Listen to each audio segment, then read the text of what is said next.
ariko Cole Palmer akaba yamaze kubagaruka ava mu mvune. Abata Morgan Rogers nawe kina kipe ya Aston Villa nawe afite ibiharuro novuga ngo contribution y'ibitsindo vuga ngo 12 mu nkino bazo gukorera kuno munsi. Rero muri munsi ngo Thomas Tuchel amaze kugaragaza cyane amaze kubabwira witwa Gilbert ati utakora kora uko bikwiriye ivyo gutakaza ikibanza bakina 11 muri equipe nationale y'Ubwongereza Phil Ryan uri kura kitakaza. Mbega Foden kubgawe nako witwa Jude Bellingham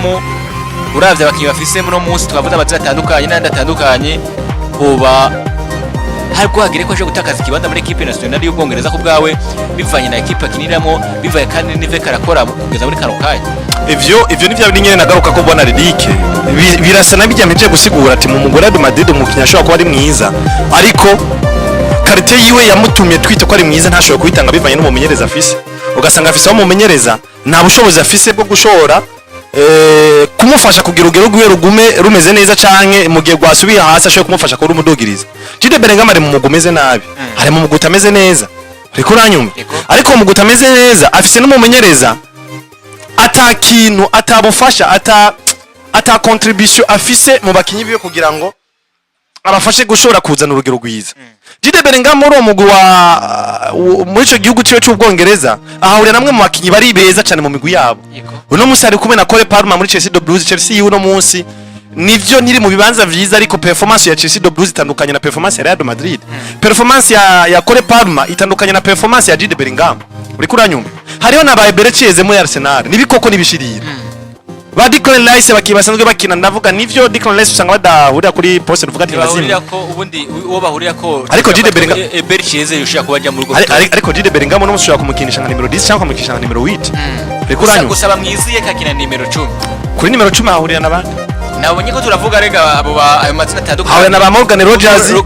ahurira na ba Cole Palmer abo bose ugeje kuraba urugero rwabo bari kuno munsi durugero rwiza cyane bariko bakora akazi keza cyane muri Premier League kiyogera Foden na ba Foden muri Man City wewe nigishirira reko uranyumva uwaza kuyumvira ngo Jude Bellingham nawo muhengeye kinyuma gatoya kuri witi ahasanga ba Declan Rice nabo nyene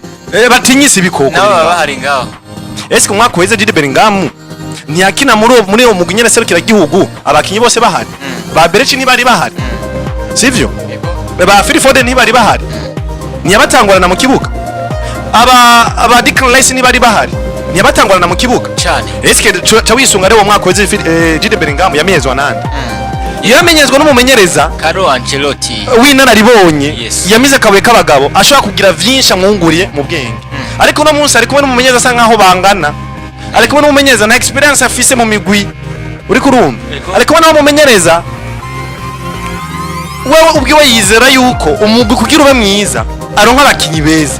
ariko ntafise bwa bushobozi bwo gushaka kugira umugwi mwiza bivanye n'abakinyi hasanze kugira ngo bafashe kubadugiza urugero bashaka kumubibaro vyiza ubwo bushobozi ntabwo afise rero novuga ati Jude Bellingham vraiment tudaciye mu bintu byo guhenga amaca ngo gushigikira nta rugero afise ruri kumwe n'abantu basore bo muri Premier League urugero rwe rwarasubiye inyuma ruri hasi kuvuga ngo rero ubunye nimba tuvuze kino kintu tukikuzaje muri mondial tuyo dufata ko Jude Bellingham bakiba batitire muri equipe nationale rega gutumwa kazotumwa gutakaza ikibanza cy'umutitire uko yaragifise rega hari n'ubushize nabonye atanatumwe ko muri zinkino zaheruka ubwa mbere batuma ko Marcus Rashford kuvashika mu mugwi FC Barcelona ariko Jude Bellingham amaze kwisanga mu rutonde rw'abakinyi atagi kwisanga mu mugwi nivyo vyaragirijwe yuko yamaze igihe kitari gitori hanze y'ikibuga kubwo kubagwa ku rutugu ariko uretse yuko yavuye muri ivyo bihe by'ububabare byo kubagwa ubu yarakiza ameze neza ikibanza cy'ubutitire naco caratakaye ubundi ndibuka muri equipe yitwa Madrid umumenyereza yitwa Xabi Alonso yaravuze neza aravuga ngo witwa Frank Masusono numutitire muri equipe yitwa Madrid witwa Ardagire numutitire muri equipe ya Madrid ariko agikubabona izina rya Jude Bellingham ragarutse rivuye mu mvura aravuga ngo ubundi muri equipe ya Madrid izina ryitwa Jude Bellingham ritegezwa kuba riza abakintu uvuga ngo batangura mu kibuga twanabivuze rero turavuga tuti nta munsi numwe twigeze tubona equipe yitwa Madrid ishobora gutanga umusaruro mwiza mu gihe bahuriye mu kibuga ari babiri yitwa Jude Bellingham n'uwitwa Ardagi ariko no munsi umva ko Ardagire yo muri equipe nationale yiwe ya Tiriki no mukinyi mvuga w'umutitirere kandi abikina neza ukazana izina litwa Jude Bellingham nawe nyene biko biragaragara ko wanashaka nawe nyene muri equipe nouvelle nationale ya y'Ubwongereza kana gitakaza kini yumvira akimvira bwana Houston kavuga ngo ko tubona Real Madrid nayo idatanga umusaruro mwiza mu gihe Jude Bellingham no witwa Ardagire bahari ubwo nitwovuga amajambo akati ikibazo cha Jude Bellingham naco nyene ni hamwe abari umumenyereza bavanga anamukunda Jude Bellingham na nyene harakuna kwiye kubongereza urugero kuko nawe kasubi inyuma nk'ibirenge ariko kimwe mu bintu novuga ati biko birasubiza inyuma ono mukiye Jude Bellingham bwana Ridike na tactique zo mumenyereza zirimo kuranyo yego tactique zo mumenyereza zirimo nivyo Jude Bellingham kenshi ni numero 10 wa Real Madrid ariko rimwe twakunze kuba tumubona akinishwa na numero 8 kubera yuko imbere yiwe hakunze kuba hanakinishwa n'umwana akiri muto Ardagire ariko nyene Jude Bellingham twabonye abaye mwiza yakina numero 10 kandi yakina yisanzuye nk'umufone F bikuranyuma yakina nk'umufone F byanatumye ashobora no kuronka ivyo bitsindo vyinshi cyane yakinira inyuma ubusatizi bwa Real Madrid bwabigizwe na Jude Bellingham ndetse na Vinicius Junior yes ko namba ku ruhande bakaba bafise umukinyi nka Rodrigo Goez byatumye Jude Bellingham bimufasha gushaka kuronka ibisindo bitari bike cyane ariko no munsi uza gusanga tactique za Xabi Alonso ziza gutuma Jude Bellingham kuronka ivyo bitsindo binagorana kubera ko uno musakinira inyuma ya Mbappe Vinicius Junior ndetse na Rodrigo Goez igikorwa nyamukuru cha Jude Bellingham ni gufasha ba Mbappe ni kurondera cyane nimero 9 wiwe kugira ngo aronke ivyo bitsindo vyinshi cyane ariko no munsi ko turabona yuko bivanye n'ukuntu Jude Bellingham yisanze muri za karite zo kumenyera kuba nk'umu bitera tegeza gufasha umugore wa Madrid gutsinda kandi zanatumye tumena ko Jude Bellingham ari mwiza cyane mu mugore wa Madrid uno munsi biragwanye cyane kuko haramaze kuza Mbappe wewe ico gikorwa asa nkaho yaciga ari wagifise mu minwe cyo cibisindo vya Real Madrid kandi kanatsinda Mbappe numukinyi atambatamba ku maposte yose kugira ngo aronke ico gitsindo ivyo rero bikaza gutuma bigorana cyane kuri Jude Bellingham kwisanzura nkuko bikwiriye kuko imbere yo hariho Mbappe kandi Jude Bellingham zakarite nka numero 10 nyene numero 10 twabonye eski numero 10 twabonye zakinywe na Luka Modric nizo tuko twabona kuri Jude Bellingham niyo karite afise numero 10 twabonye zagenye zirakinwa n'abakinyi batandukanye bameze neza cyane ndavuga nk'aba Lionel Messi ndetse n'abandi nizo karite tubona kuri Jude Bellingham yega Jude Bellingham nivyo ni numero 10 ariko icamugize mwiza cyane kuri yo posta numero 10 si gukorera cyane umugwi ngo utsinde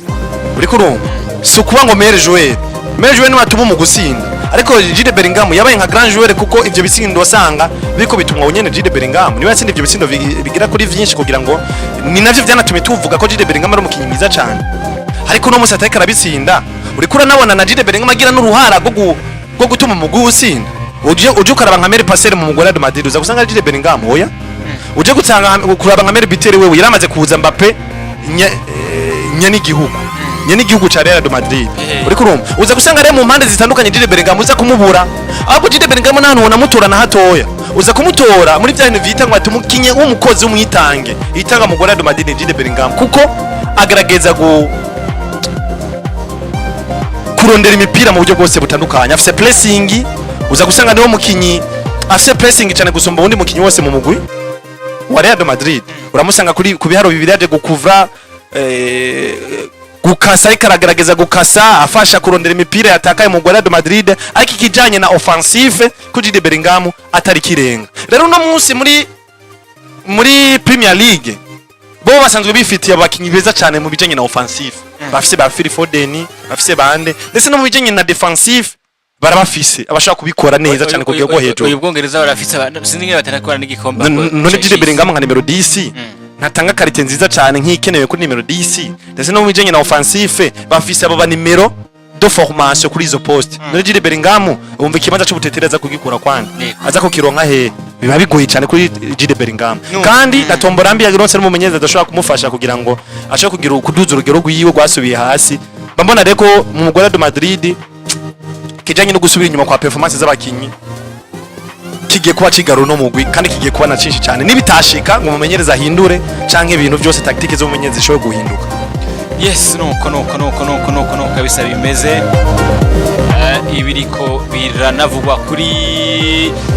Jude Bellingham agiye kuba natakaza ikibanza cy'umuteterere muri equipe yitwa y'Ubwongereza tuvuge tuti reka turinde turabe iyo bizoka kurana narangirira